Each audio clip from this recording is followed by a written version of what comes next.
Une grâce reçue sans en être digne. L'homme prisonnier de la loi de cause à effet et le Dieu qui le dépasse. Ézéchiel 20:43. Là, vous vous souviendrez de vos voies et de toutes vos actions par lesquelles vous vous êtes souillés, et vous prendrez vous-même en aversion à cause de tous les maux que vous avez commis. Vous saurez que je suis l'Éternel, maison d'Israël, lorsque j'agirai envers vous pour l'honneur de mon nom, et non selon vos voies mauvaises, ni selon vos actions corrompues, oracle du Seigneur l'Éternel. Nous sommes consciemment ou inconsciemment imprégnés de la loi de cause à effet. Et cette loi fait partie des lois naturelles créées par Dieu. Or, si le Dieu créateur a institué la loi de la causalité, il est aussi celui qui peut la transcender. Pourtant, bien souvent, nous oublions ce Dieu ou ne reconnaissons pas cette vérité. Le fait que Jésus-Christ se soit incarné devenant semblable à nous, cette créature est aussi un événement par lequel il est entré à l'intérieur de la loi de cause à effet. Jésus lui aussi a accepté d'être soumis aux mêmes lois de causalité que nous. La loi, la causalité est l'homme incapable de produire la vie. De même que la loi de l'Ancien Testament est bonne et sainte en elle-même, de même la loi de cause à effet en tant qu'élément de la création divine reflète le caractère bon et saint de Dieu.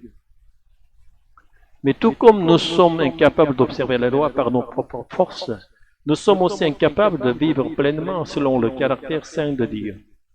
C'est pourquoi nous ne pouvons obtenir le fruit et l'aboutissement de cette loi, c'est-à-dire la vie éternelle.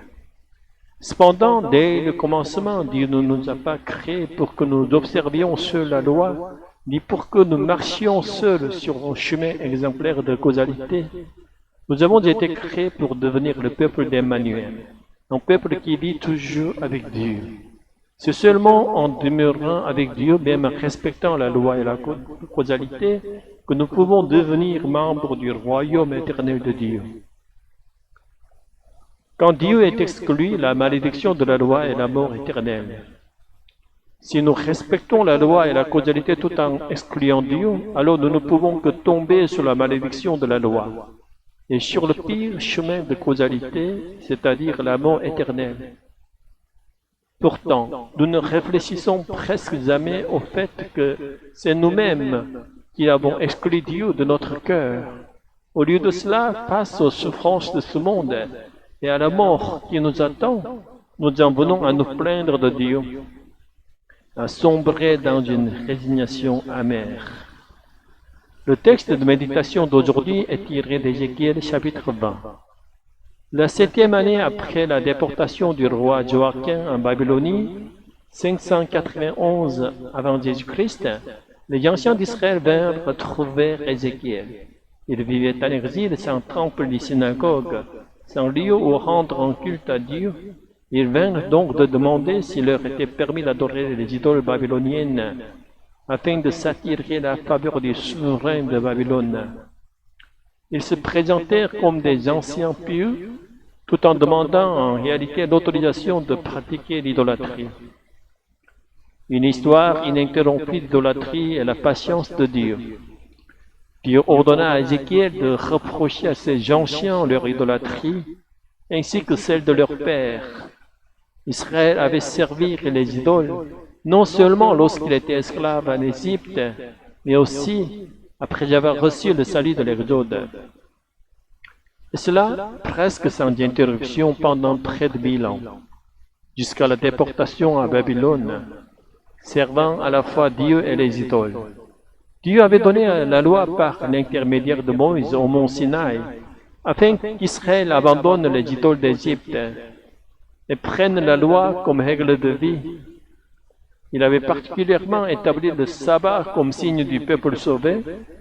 Pourtant, dès le départ après l'Exode, Israël n'observa pas ses commandements, mais pour l'honneur de son nom, Dieu leur pardonna et continua à demeurer avec eux.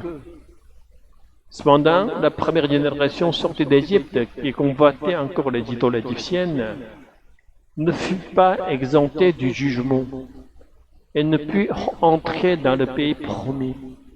Et seule la seconde génération entra en Canaan.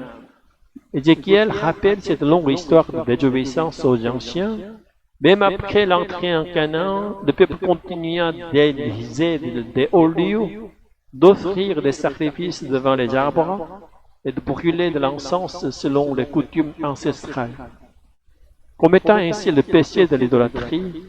Et malgré tout cela, les anciens vinrent encore demander la permission d'adorer à Babylone des idoles faites de bois et de pierre. Le chemin du retour, la repentance et la grâce sans condition. Ézéchiel annonce alors le jugement de Dieu.